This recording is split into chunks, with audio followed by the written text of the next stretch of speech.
Ignition sequence starts. 6, 5, 4, 3, 2, 1, 0. Liftoff. We have a liftoff.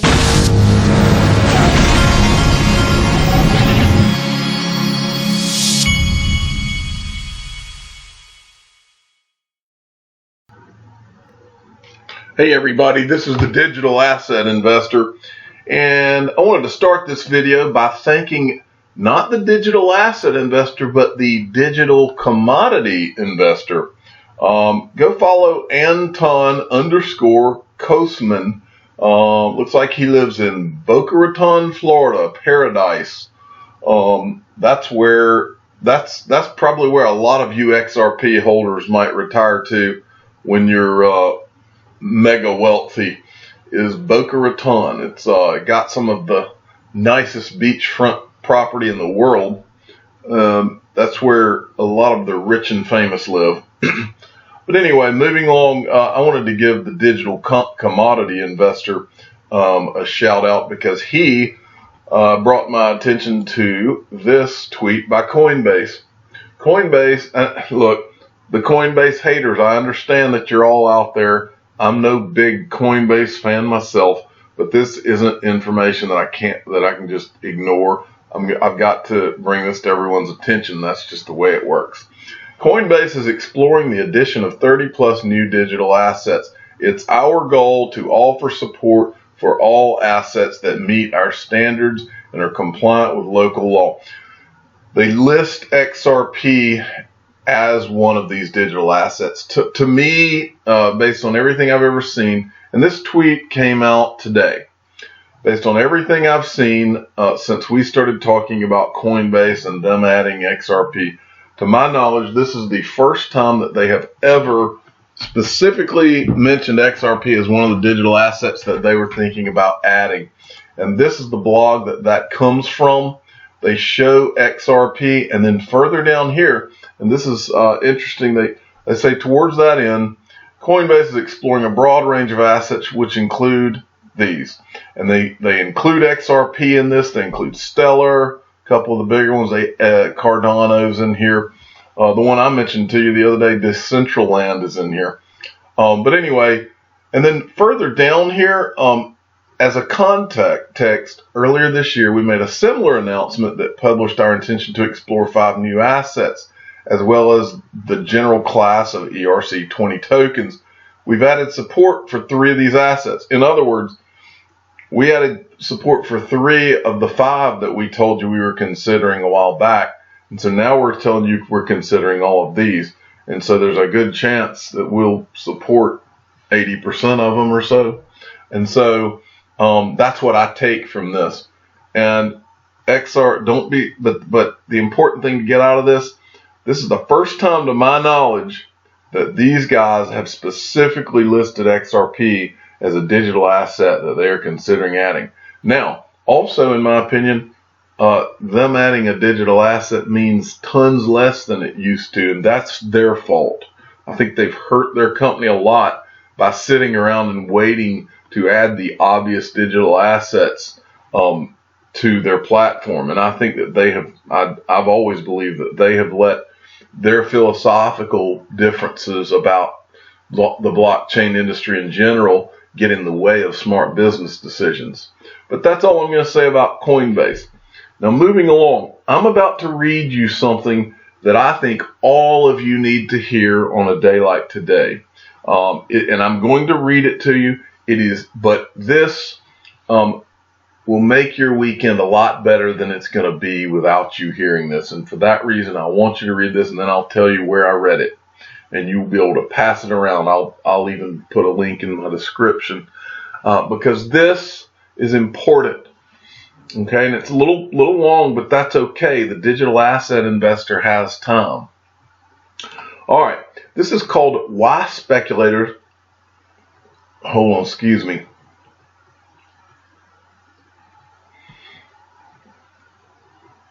This is called Why Speculators Should Buy Crypto, the Crypto Pullback. All right. And it said, I'm sorry, I had a little problem there. Okay. Why speculators should buy the crypto pullback. And there's a note. The recent volatility in the markets hasn't spared cryptos, but we're merely at the tail end of the most recent bust. And then moving along. This is by a guy named Greg Wilson. And I'll tell you where it's from so that you can go read it after this. On February the 12th, 1827, financier George Brown hosted a meeting at his Baltimore home. Joining him were 24 of the leading merchants of the day. The topic, making Baltimore competitive on the eastern seaboard. You see, New York had recently opened the Erie Canal, and it was a smashing success. Shipping prices decreased dramatically, and the workers flocked to the state. Other cities planned more canal construction across the U.S. East Coast. Baltimore merchants feared being left behind. Brown and Philip Thomas had a solution. It was a new technology called the railroad, and they would build one from the port of Baltimore to the Ohio River.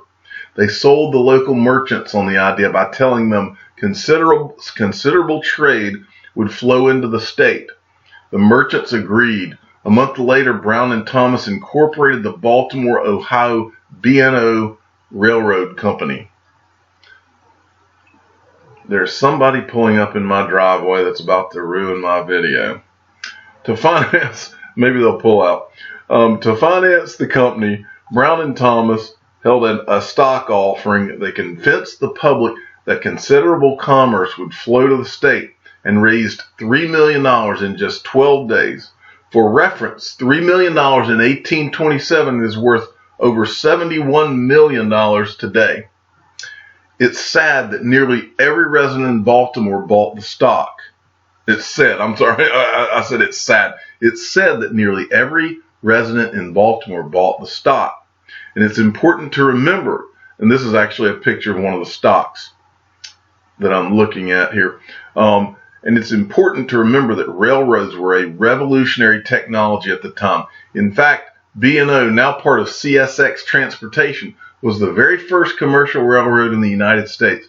Everyone knew it would have a profound impact on business in America, but how that impact would play out was unknown. As I'll show you, the maturation of the railroad industry was a series of booms, busts, and narratives. And I'll also show you its parallels to the cryptocurrency industry today. Then this next section is called Everyone Loves the Boom.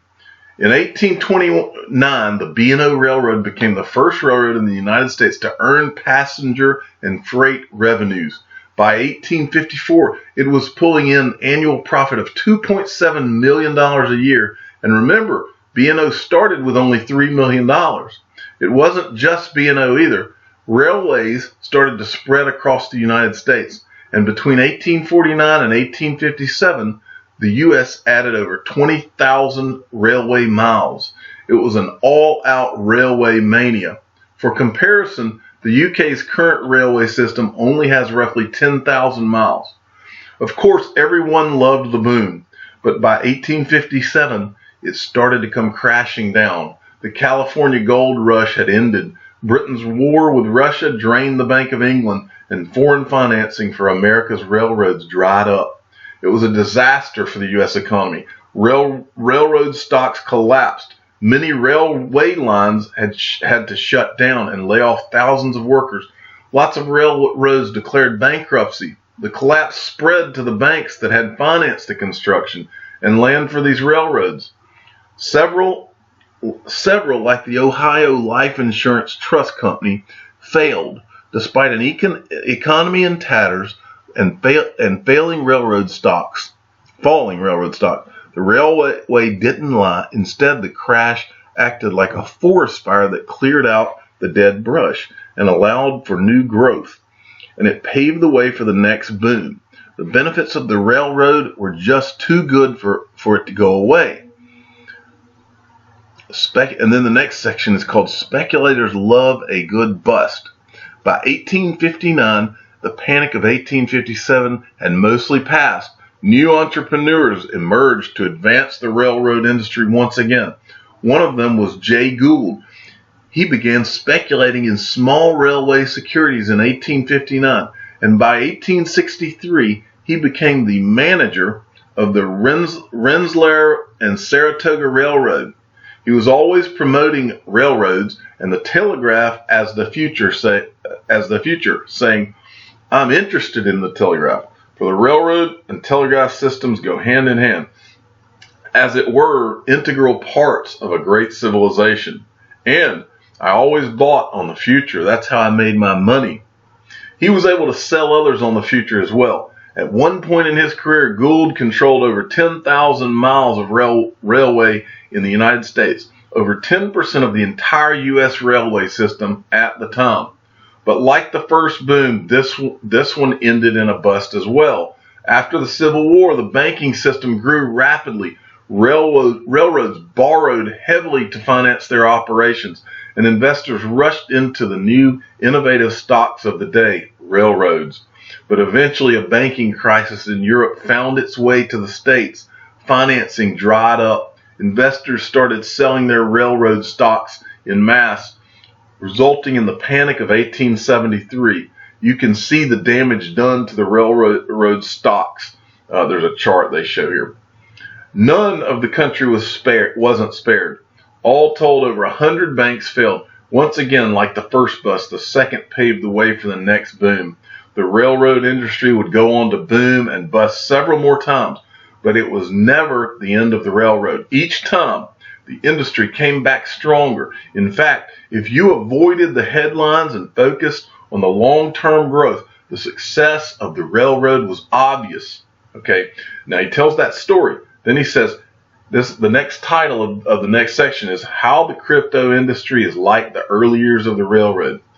Just like with the railroad, we've seen the same pattern emerging in cryptocurrencies. The main difference is that it's just happening much faster.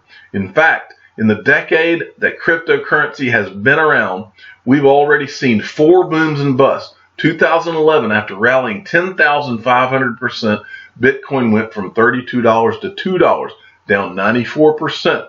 2013, after rallying 11,400%, Bitcoin went from $230 to $70, down 70%. 2014, after rallying 1,600%, Bitcoin went from $1,200 to $173, down 85%. 2018, after rallying 11,450%, Bitcoin went from $20,000 to $5,800, down 71%. And then he says, as I write today, we are at the tail end of the most recent bust, and now a new narrative is emerging that's going to take us into the next boom. I'm sure you're already familiar with the big stories of the year. CBOE. In July, the CBOE filed with the SEC for a Bitcoin ETF, partnering with VanEck and SolidX. CBOE added features such as insurance, which make approval more likely in the future. Bakkt, the Intercontinental Exchange, owner of the New York Stock Exchange, and 22 other exchanges around the world, is launching its digital asset platform on January 24, 2019. The Yale Endowment. In October, David Swenson, Chief Investment Officer of the Yale Endowment Fund, announced that the fund had invested in cryptocurrencies. Harvard's, Stanford's, Dartmouth, MIT's endowments have made cryptocurrency investments as well. NASDAQ, the world's second largest stock exchange, says it still plans to list Bitcoin futures in the first quarter of 2019. NASDAQ will base its futures contracts off Bitcoin's price on numerous spot exchanges, as compiled by investment management firm VanEck. And this is just the beginning. The Wall Street narrative is beginning to accelerate. Consider some statements made in just the last month. Morgan Stanley hails cryptocurrency as the new institutional investment class. JP Morgan told the world, we are big believers in Ethereum.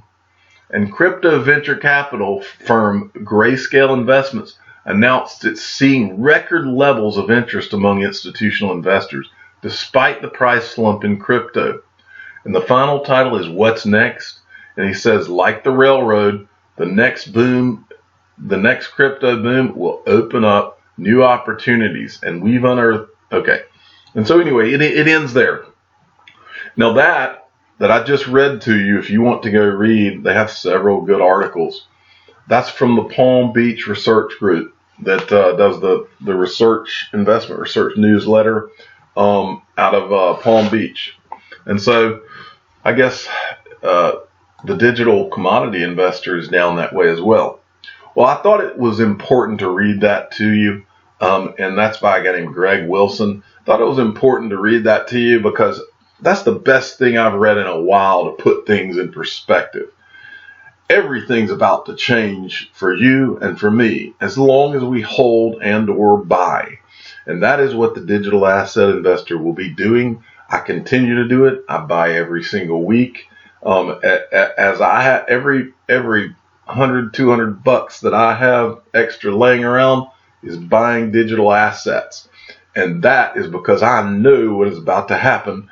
I've seen this movie enough times to know that I feel like we are really right there somewhere close to finding that place that everything just, you wake up one morning and everything just blasts off. It's one of the greatest feelings in the world. And if you stick around long enough, you're going to get to feel it. But you got to be tough. And like I've said before, you got to have your big boy pants on. You got to have cinnamon in your coffee.